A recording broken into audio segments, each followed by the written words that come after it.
Hello everyone, welcome to my YouTube channel, that is Learning Never Ends. In my previous video, I have discussed all the examples of class 9, chapter 9, that is force and laws of motion. In this video, I will discuss all the numericals and some theory questions of in-text questions. And in my next video, I will discuss all the exercise questions. So please check my 3 videos of this chapter, including all the examples and all the numericals plus some theory part. Thank you so much. Now I am starting page number 118. The question number 1 is, which of the following has more inertia? So the inertia depends on the masses, so whose mass is greater, there will be more inertia. Which of the following has more inertia? A rubber ball and a stone of the same size.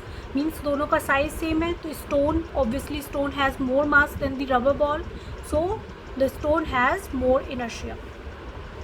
Stone has more inertia. Inertia is like a force which resists to change. Means F is directly proportional to force is directly proportional to mass. Right? The B part is a bicycle and a train. So obviously the mass of a train is much greater than the mass of the bicycle. So A part is stone, B part is train, because train has more mass. So आप लिख सकते हैं इसका answer, मैं short में लिख रही हूँ. C part is a 5 rupees coin and a 1 rupee coin. So obviously 5 rupee coin is much thicker, has more mass as compared to 1 rupee coin. So 5 rupee coin. Done. The next one is second question. In the following example, try to identify the number of times the velocity of the ball changes. A football player kicks a football to another player of his team who kicks the football towards the goal. So first of all, एक football player है, उसने kick किया, दूसरे player को ball दी. तो पहले ball किस में थी? रेस्ट कंडीशन में थी. उसने किक किया तो फर्स्ट टाइम उसका वेलोसिटी चेंज हुई. किस फोर्स से किया, उस अकॉर्डिंग उसकी वेलोसिटी चेंज हो गई. इट मीन्स फर्स्ट टाइम तो फर्स्ट फुटबॉलर ने किया है, फर्स्ट प्लेयर ने. Then second one is second player ने उसको किक किया towards the goalkeeper. So second time में उसने फोर्स अप्लाई किया है प्लेयर 2 ने. So second time now the goalkeeper of the opposite team collects the football. Means उसने कलेक्ट किया तो ऑब्वियसली कोई चीज़ मोशन में है, उसको आपको रेस्ट कंडीशन में करना है, उसके लिए भी आपको फोर्स की रिक्वायरमेंट है, either it is retardation. So it's a third time. And the last time is and kicks it towards a player of his on team. और उसके बाद उसने अपनी ही टीम की तरफ उसको कर दिया. तो 4 टाइम्स वेलोसिटी चेंज हुई है. First time player 1 to player 2, second time player 2 to goalkeeper, then goalkeeper collected, so third time, and then after that last time is goalkeeper kicks it towards the on team player.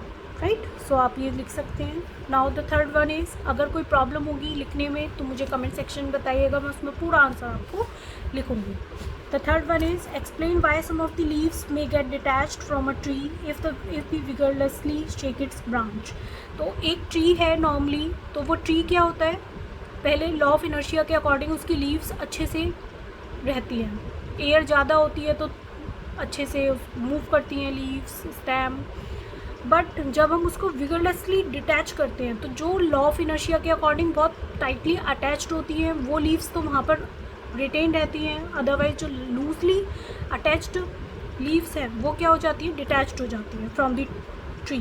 सो यही आपको इसमें लिखना है. Done.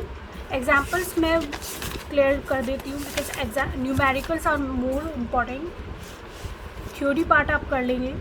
If any problem then you can discuss. Page number 126, उसमें in text question है.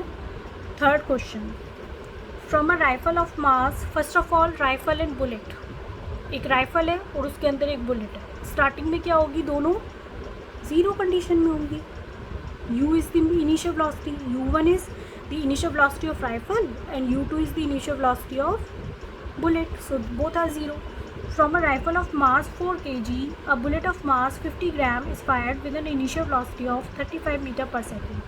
सो m1 is equal to 4 kg, m2 इक्वल टू 50 gram. Gram को आपको किस में कन्वर्ट करना होगा? किलोग्राम में। So it is 0.05 kg। Done. Initial velocity of 35 metre पर सेकेंड। सो ये बुलेट की है तो v2 इक्वल टू 35 मीटर पर सेकेंड और आपको राइफल की फाइंड आउट करनी है v1 equal to question mark. So according to the law of conservation of momentum m1 u1 is plus m2 u2 is equal to m1 v1 plus m2 v2. Now m1 is 4, u1 is 0, m2 is 0.05, u2 is 0, m1 is 4, v1 is question mark, m2 is 0.05 and v2 is 35. So here it is 0 equal to 4 v1 plus 0.05 and 35। सो आपको पहले कैसे करेंगे multiply? आप ये decimal छोड़ दो, ठीक है, ये सोचो कि है ही नहीं। तो 5 इंटू 35 17.5। नाउ ये 2 डिजिट्स के बाद है डेसिमल, तो 2 डिजिट्स के बाद it means 1.75। Now v1 equal to minus of 1.75 upon 4 metre पर सेकेंड। आप इसको डेसिमल्स में डिवाइड करके भी लिख सकते हैं, अदरवाइज आप यहाँ पर भी इसको छोड़ सकते हैं because it is a very time consuming. Now fourth question is two objects of masses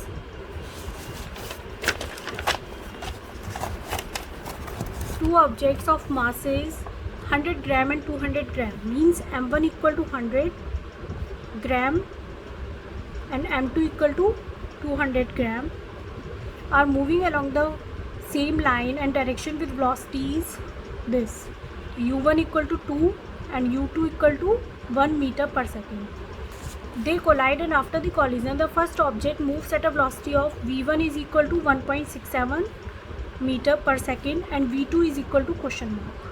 So according to the law of conservation of momentum m1 u1, m1 means 100, आप फॉर्मूला लिख लीजिएगा, u1 is 2 plus m2 is 200, u2 is 1 is equal to m1 v1. It means 100 into 1.67 plus 200 into v2. Comment section में आपको v2 की values find out करके यहाँ पर मुझे बतानी है, ठीक है। Thank you so much. Metre पर second. Thank you so much for watching this video. In my next video I will discuss all the exercise questions. Thank you.